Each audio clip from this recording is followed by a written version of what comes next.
Good afternoon, Facebook, YouTube, Twitter, and Google+. This is Rich again, back for your second video blog of the day for Thursday, August 25th, 2016, around 5:29 in the afternoon in Billerica, Massachusetts. Sunny out. The temperatures are in the upper 80s, and it's a little sticky out there. Tomorrow's oppressive humidity, maybe some thunder showers. The weekend is supposed to be nice, but later on next week, possible tropical systems in New England. Wait and see about that. Some news to report. The Tampa Bay Rays beat Boston Red Sox by a score of 2-1 to split the four-game series. Also, the New England Patriots have acquired Blagovic Mingo from the Cleveland Browns. He's a linebacker for a draft pick. Also, Stan Verrett has been named the new host of ABC's ESPN's college football coverage. The Colorado Avalanche have named their new head coach. He is Jared Bednar from the HL affiliate, the Lakes Erie Monsters, and the Team Canada has named its captain for the World Cup of Hockey, and it's Penguins captain Sidney Crosby. And that's about it on the news. My second video blog subject of the day is about the ill-fated NWA angle that took place in the WWE around 1998. It centered around Jim Cornette trying to bring tradition back to pro wrestling at WWE, and it flopped big time. It's one of the worst angles, in my opinion, in professional wrestling history. The basis of the NWA angle started actually in October of 1997 when Jim Cornette, who was at the time part of the creative team for the WWE, he wasn't managing anybody. He was doing some color commentating on the syndicated shows, and Jim Cornette would have a weekly commentary on the wrestling business on Monday Night Raw. Some of the commentaries were pretty good. They were about the NWO and Phil Mushnick and icons of professional wrestling. They were pretty good.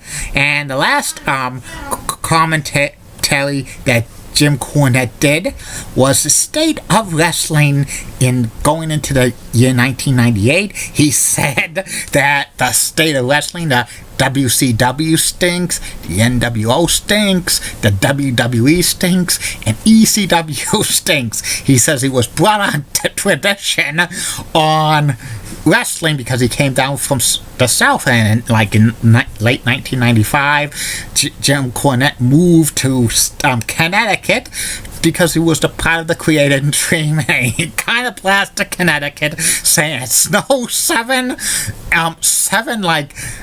months of the year, real estate prices that would make Donald's hair stick up, the trading a Hawaiian vacation for a bed in a cancer ward, and traffic jams at 4 in the morning. But he said, I'm part of the biggest wrestling company in the world, the World Wrestling Entertainment. And Jim Cornette was saying, if nobody wants to bring tradition to wrestling, I would bring tradition. And that started the angle of the NWA. And it started on the first Monday Night Raw in 1998 in a match for the NWA World North American Championship. It was Blackjack Bradshaw against Double J Jeff Jarrett. It was for the NWA North American Championship. It was a decent match until Jim Cornette, who was doing special color commentating, interfered and hit the tennis racket with Bradshaw when he was going to go for about the pin and the referee being distracted. And then Jeff Jarrett rolls Bradshaw up for the 1, 2, 3, and Bradshaw gets mad, and Jarrett gets the belt, and he's now aligned with Jim Cornette. The next week, Jim Cornette announces the NWA World Tag Team champions to face off against the DLA Skull and 8 Ball, and it was Jim Cornette's longtime rivals, the Rock and Roll Express, and the Rock and Roll Express came into the ring with the Rockers WWE theme music,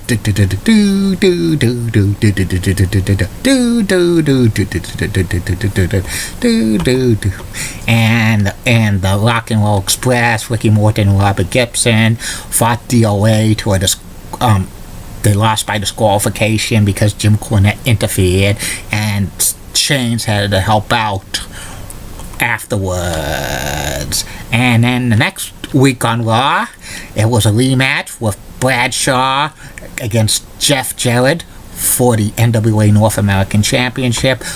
Bradshaw had Blackjack Wyndham in his corner, and then Blackjack Wyndham accidentally causes Blackjack Bradshaw to lose, and then next thing you know, like Blackjack Bradshaw gets double crossed by Wyndham, and then Wyndham joins up with the other NWA members with the Rock and Roll Express and Jeff Jarrett, and 2 weeks later, Barry Windham dyes his hair back to blonde, and the NWA angle just, was not very good, in my humble opinion. It continues. The Rock and Roll Express feud with the Headbangers, Marsh and Thrasher. They had several matches on WWE television, Monday Night Raw. One of them, they had Tommy Young as a special guest referee. The Headbangers lost by disqualification because it was under NWA rules, and one of the Headbangers threw Ricky Morton over the top rope, causing disqualification. And also, Barry Windham was feuding with Bradshaw, was pointless feud, and Jeff Jarrett was still defending the North American Championship. But on one match during Monday Night Raw in February 1998, it was Jarrett versus Ken Shamrock, and when the referee was briefly knocked out, Jim Cornette was going to hit Shamrock with the tennis racket, but Shamrock ducks, and he hits Jarrett by mistake, and Shamrock pins Jarrett 1, 2, 3, and after the match, Jarrett got interviewed saying it's probably time for me and Cornette to split up, and they did, and Jeff Jarrett became Double J again, and the North American Championship was vacant. Eventually, the Headbangers beat the Rock and Roll Express for the NWA World Tag Team Championship. They continued to feud several more weeks on Monday Night Raw. One time, the Rock and Roll, the Headbangers beat the Rock and Roll Express with a stipulation that they would get 5 minutes in the ring with Jim Cornette, but Ricky Morton and Robert Gibson attacked the Headbangers soon afterwards, and Jim Cornette beats up on Marsh and Thrasher 1, 2, 3. And then on a tape Monday Night Raw that was shown in March of 1998, the Rock and Roll Express have a match with the Headbangers, and then the new Midnight Express Bodacious Bombastic Bob interfered. The Botgun and Bob Harley. Bob Harley dyed his hair blonde, and Botgun grew it out long, and they beat up on the Headbangers, Marsh and Thrasher, and then afterwards, Jim Cornette told them the Midnight Express to beat up on the Rock and Roll Express, so it was it was turning back babyface, the Rock and Roll Express. They were Jim Cornette's longtime rivals. See, the NWA members were beating up on each other. and continues the first Monday Night Raw after WrestleMania 14. Jim Cornette introduced the NWA World Champion Dan to be Sebring, and then it was the Midnight Express facing off against Headbangers for the NWA World Tag Team Championship. The Midnight Express win, and afterwards Dan to be Sebring attacks one of the Headbangers, and it continues on like Dan to be Sebring fights against the Too Cold Scorpio the next week to make his WWE debut. He demolishes him, and a couple weeks later, when somebody challenges Triple H to come down, Triple H to come down. Anybody in the back, Dan to be Sebring accepts the challenge. He wanted to beat up on Triple H, and Jim Cornette was saying, "Don't do it, don't do it." Next thing you know, Dan to be Sebring attacks Jim Cornette.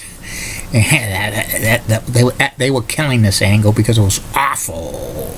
And soon, Barry Windham left WWE, and the icing on the cake was when the Midnight Express had to fight each other at the Brawl for All first round of the Brawl for All. Jim Cornette resigned as manager of the Midnight Express, killing that angle once and for all. I thought this NWA angle was one of the worst angles of professional wrestling history. What was the point of it? Kind of a little bit of a takeoff of the NWO. The NWA was never going to take over the WWE. It was probably something to knock Jim Cornette, embarrass him and stuff like that. Most of the NWA wrestlers involved were washed up, like Barry Windham and Rock and Roll Express. Also talent with Bob Holly and Bach Gunn getting gimmicks with making them the new Midnight Express. That was awful. Dan to be Sebring, who was being introduced to the WWE, and Jeff Jarrett, who needed something to do during this time. He should have came back to the WWE as Double J all along, but he didn't like it when he didn't like the character Double J when he did that mock shoot interview in October 1997, and the NWA angle should have never happened in the WWE, in my humble opinion. It was never going to lead anywhere. What was it going to lead to? Jim Cornette getting into a match with Vince McMahon? Both of them are heels, but I think Vince would probably be the de facto babyface, and if he ever wrestled Jim Cornette, because they want to boo Jim Cornette. And that's about it on that. I will be back with the third and final video blog of the night, which is my personality profile. Tonight's personality profile, the last one for the month of August, because it's going to take a week break, is Shannon Millar, news anchor for NECN. Like I always say, keep calm, everybody. I'm a Julie Button guy. Molly Osmiller of WCCO. Roxanne has nice legs. Elizabeth Hart, so stunning. She's the best.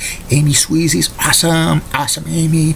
And Linda Church of WPIX Channel 11 has the best legs in New York City. And in the words of Ric Flair, 16-time World Heavyweight Champion and 2-time WWE Hall of Famer, to be the man, you gotta beat the man. Woo!